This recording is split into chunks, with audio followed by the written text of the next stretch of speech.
Hello viewers, TNUSRB Tamil Nadu சீருடை பணியாளர் தேர்வாணையம் நடத்தக்கூடிய எஸ்ஐ எக்ஸாம், பிசி எக்ஸாம் சம்மந்தப்பட்ட முக்கியமான அப்டேட் தான் நம்ம இப்போ பார்க்க போகிறோம். ஸோ பிசி எக்ஸாம் வந்து பார்த்தீங்கன்னா நவம்பர் 9 எக்ஸாம் வரை இருக்குது. அண்ட் எஸ்ஐ எக்ஸாம் வந்து பார்த்தீங்கன்னா டிசம்பர் 21 வந்து எக்ஸாம் வரை இருக்குது. ஸோ அதில் அந்த எஸ்ஐ எக்ஸாம் வந்து பார்த்தீங்கன்னா கோர்ட்டில் கொடுத்த அந்த ஆர்டர் பிரகாரமே அந்த இப்போ காமனாக எழுதக்கூடியவங்களுக்கும் சரி, அதே மாதிரி டிபார்ட்மெண்ட் கோட்டாவில் எழுதக்கூடியவங்களுக்கும் சரி, ஒரே மாதிரியான எழுத்து தேர்வு அப்படிங்கிறது கொண்டு வந்திருக்காங்க. அதே மாதிரி உடல் தகுதி தேர்வு 2 பேருக்கு வந்து பார்த்தீங்கன்னா காமனாக நடக்கும்னு சொல்லியிருக்காங்க. அண்ட் அவங்களுக்கு வந்து நோ அப்ஜெக்ஷன் சர்டிஃபிகேட் என்ஓசி வந்து பார்த்தீங்கன்னா சப்மிட் பண்ணும் அப்படின்னு சொல்லியிருக்காங்க. அதாவது நான் வந்து 5 இயர்ஸ் எக்ஸ்பீரியன்ஸாக இருக்கேன், எனக்கு வந்து ஓப்பன் கோட்டாவில் போகிறக்கு பிரச்சனை இல்லை, டிபார்ட்மெண்ட் கோட்டாலுக்கு போகிறக்கு பிரச்சனை இல்லை அப்படிங்கிறது வந்து பார்த்தீங்கன்னா நீங்கள் ஒரு என்ஓசி கொடுத்தீங்க அப்படின்னா நாளைக்கு எக்ஸாம் ரிசல்ட் வரும்போது வந்து இன்டர்வியூ போகும்போது உங்களை வந்து நீங்கள் நல்ல மார்க்கில் இருக்கீங்க அப்படிங்கிற ஒரு பட்சத்தில் உங்களுக்கு வந்து ரெண்டுலையுமே கன்சிடர் பண்ணுறதுக்கான சான்சஸ் அதிகமாக இருக்குது அப்படின்னு சொல்லியிருக்காங்க. ரெண்டுலையுமே கன்சிடர் பண்ணுவோன்னு வந்து பார்த்தீங்கன்னா சொல்லுவோன்னு சொல்லியிருக்காங்க. அண்ட் இது வந்து பார்த்தீங்கன்னா எஸ்ஐ எக்ஸாமினேஷன் பொறுத்த வரைக்கும். பிசி எக்ஸாமினேஷன் பொறுத்த வரைக்கும் வழக்கம் போல் வந்து பார்த்திங்கன்னா ஆல்ரெடி நோட்டிஃபிகேஷன் வெளியிட்டாங்க. கரெக்டான டைமில் வந்து பார்த்திங்கன்னா எக்ஸாம் போகும். ஸோ பிசி எக்ஸாமினேஷனுக்கு எந்த ப்ராப்ளமும் கிடையாது. ஸோ நவம்பர் 9 வந்து பார்த்திங்கன்னா எக்ஸாம் நடக்கிறதுக்கு. ஸோ நவம்பர் 9க்கு வந்து பார்த்திங்கன்னா எக்ஸாக்டாக இன்னும் 30 டேஸ் தான் வந்துருக்கு. ஸோ வந்து அந்த பிசி எக்ஸாமுக்காக ப்ரிப்பேர் பண்ணிட்டு இருக்கவங்க ஆல்ரெடி நம்மளோட சேனலில் நிறைய வீடியோஸ் வந்து பார்த்திங்கன்னா பிசி எக்ஸாமினேஷனுக்குன்னு சொல்லிட்டு கொஸ்டின்ஸ் போட்டிருப்பேன். ஸோ அதை வந்து பார்த்திங்கன்னா பாருங்கள். அண்ட் எஸ்ஐ எக்ஸாமினேஷனுக்கும் பிசி எக்ஸாமினேக்கும் ஒரு சில இப்போ இது வந்து பார்த்திங்கன்னா 10th குவாலிஃபிகேஷன், அது வந்து டிகிரி குவாலிஃபிகேஷன் அப்படிங்கிறனால ஒரு சில விஷயங்கள் வந்து பார்த்திங்கன்னா காமனாக இருக்கும் 2 பேருக்குமே. ஸோ அது என்ன அப்படிங்கிறது வந்து பார்த்திங்கன்னா பார்ப்போம். அண்ட் ஹால் டிக்கெட் அப்படிங்கிறது வந்து பார்த்தீங்கன்னா பிசி எக்ஸாமினேஷனுக்கு இன்னும் 1 மாதம் தான் இருக்குது அப்படிங்கிறனால இன்னொரு 10 நாட்களுக்குள்ள அந்த ஹால் டிக்கெட் அப்படிங்கிறது வெளியாகும் அப்படின்னு சொல்லிட்டு எக்ஸ்பெக்ட் பண்ணுறோம். அண்ட் வந்து எஸ்ஐ எக்ஸாமினேஷனுக்கு வந்து பார்த்தீங்கன்னா December 1st week or 2nd வீக்கில் வந்து பார்த்தீங்கன்னா ஹால் டிக்கெட் அப்படிங்கிறது வெளியிடுவாங்க. ஸோ டிஎன்யூஎஸ்ஆர்பி சைட்லேயே வந்து ஹால் டிக்கெட் டவுன்லோட் அப்படின்னு சொல்லிட்டு ஒரு ஆப்ஷன் கொடுப்பாங்க. அதில் உங்களோட யூசர் நேம் பாஸ்வேர்ட் போட்டு நீங்கள் அதை வந்து பார்த்தீங்கன்னா டவுன்லோட் பண்ணிக்கலாம். ஸோ ஒரு பிசி எக்ஸாமினேஷனுக்கு மேக்ஸிமம் இன்னொரு 10 டேஸில் வந்து பார்த்தீங்கன்னா அந்த ஹால் டிக்கெட் அப்படிங்கிறது வெளியிட்டுருவாங்க. ஸோ இப்போ நம்ம இந்த வீடியோவில் முக்கியமாக என்ன பார்க்க போகிறோம் அப்படின்னா, so physics and chemistry questions வந்து ரொம்பவே முக்கியம். இந்த பிசி எக்ஸாமினேஷனில் இருந்தாலும் சரி, எஸ்ஐ எக்ஸாமினேஷனில் இருந்தாலும் சரி. ஸோ இதிலிருந்து நீங்கள் எவ்வளோ மார்க் ஸ்கோர் பண்ணுறீங்க அப்படிங்கிறத பொறுத்து தான் உங்களோட ரிட்டன் கட் ஆஃப் அப்படிங்கிறது இருக்கும். அந்த ரிட்டன் கட் ஆஃப் வச்சு தான் உங்களை ஃபிசிக்கல் அப்படிங்கிறத கூப்பிடுவாங்க.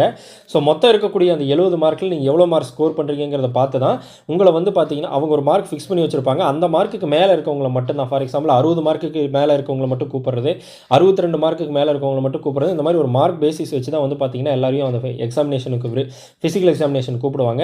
ஸோ அதுக்கு உங்களுக்கு இந்த ஃபிசிக்ஸ் அண்ட் கெமிஸ்ட்ரி கொஸ்டின்ஸ் வந்து பார்த்திங்கன்னா ரொம்பவே முக்கியம். ஸோ அது சம்மந்தமாக இப்போ நம்ம வந்து பார்ப்போம். ஸோ ஃபஸ்ட்டு இயற்பியல் கொஸ்டின்ஸ் வந்து பார்க்கலாம். ஸோ இயற்பியல் வேலை மற்றும் ஆற்றலின் எஸ்ஐ அலகு என்ன? அது ஆன்சர் வந்து பார்த்திங்கன்னா ஜூல். அடுத்து எதிரொலி கேட்க ஒளி மூலத்திற்கும் தடைக்கும் இடையே இருக்க வேண்டிய குறைந்தபட்ச தூரம் என்ன? 17.2 மீட்டர். கண்ணாடி குடுவையில் உள்ள நீர் பனிக்கட்டியாக மாறும்போது குடுவை உடைந்து விடுவதன் காரணம் என்ன? நீர் பனிக்கட்டியாக மாறும்போது அதன் பருமன் அதிகரிக்கிறது. அடுத்து வந்து பார்த்திங்கன்னா நீர் பனிக்கட்டியாக மாறும்போது அது பருமன், அதாவது வந்து ஒரு நீர் வந்து பார்த்திங்கன்னா ஒரு நார்மலாக வாட்டராக இருக்கும்போது விட பனிக்கட்டியாக மாறும்போது அதோட திக்னஸ் வந்து பார்த்திங்கன்னா அதிகமாகுது அப்படின்னு சொல்லியிருக்காங்க. அடுத்து மின்சாரத்தை அளவிட பயன்படும் கருவி வந்து பார்த்திங்கன்னா அம்மீட்டர். ஒரு பொருளின் நிறை என்பது எதனால் தீர்மானிக்கப்படுகிறது? உள்ளடங்கிய பருப்பொருளின் அளவு. அடுத்து வேதியியல் வினாக்கள் வந்து பார்க்கலாம். சலவை தூளின் வேதியியல் பெயர் என்ன? கால்சியம் ஆக்சி குளோரைடு. அடுத்து அமிலங்கள் மற்றும் காரங்கள் இரண்டிலும் இருக்கும் பொதுவான தனிமம் எது? ஹைட்ரஜன். அணு உலையில் தனிப்பானாக பயன்படுத்தப்படும் பொருள் எது? கனநீர் மற்றும் கிராஃபைட். ஒரு கரைசலின் அமிலத்தன்மை அல்லது காரத்தன்மை அளவிட பயன்படும் அளவு எது? pH அளவு. கீழ்கண்டவற்றுள் எது உலோக போலியாகும்? சிலிக்கான். அணு அமைப்பு மற்றும் வேதி பிணைப்புகள் அது சம்பந்தப்பட்டது பார்ப்போம். ஒரு தனிமத்தின் வேதியியல் பண்புகளை தீர்மானிக்கும் அணுவின் பகுதி எது? எலக்ட்ரான். ஒரே அணு எண் மற்றும் வெவ்வேறு நிறையன் கொண்ட அணுக்கள் எவ்வாறு அழைக்கப்படுகின்றன? ஐசோடோப்புகள். கதிரியக்க ஐசோடோப்பானை கோபால்ட் 60 எதற்கான சிகிச்சையில் பயன்படுத்தப்படுகிறது? புற்றுநோய். ஒரு வேதி சேர்மத்தில் 2 அணுக்கள் எலக்ட்ரான்களை பகிர்ந்து கொள்வதன் மூலம் உருவாகும் பிணைப்பு எது? சகப்பிணைப்பு. தூய நீரின் pH மதிப்பு எவ்வளவு? 7. அமிலங்கள், காரங்கள் மற்றும் உப்புக்கள் இது வந்து பார்த்திங்கன்னா இந்த டாப்பிக்லேருந்து பார்ப்போம். ராஜ திரவத்தில் உள்ள அமிலம் எது? நைட்ரிக் அமிலம் மற்றும் ஹைட்ரோக்ளோரிக் அமிலம். சோப்பு மற்றும் சலவைத்தூள் தயாரிப்பில் பயன்படுத்தப்படும் காரம் எது? Sodium hydroxide. ரொட்டி சோடா என அழைக்கப்படும் உப்பின் வேதியியல் பெயர் என்ன? Sodium bicarbonate. துத்தநாகம் ஒரு அமிலத்துடன் வினைபுரியும் போது வெளியேறும் வாயு எது? ஹைட்ரஜன். பிளாஸ்டர் ஆஃப் பாரிஸ் எதனால் உருவாகிறது? ஜிப்சம். உலோகங்கள், அலோகங்கள் மற்றும் உலோகப் போலிகள் அதிலிருந்து பார்க்கலாம். பூமியின் மேலோட்டில் அதிக அளவில் காணப்படும் உலோகம் எது? அலுமினியம். சாதாரண வெப்பநிலையில் திரவ நிலையில் இருக்கும் உலோகம் எது? பாதரசம்.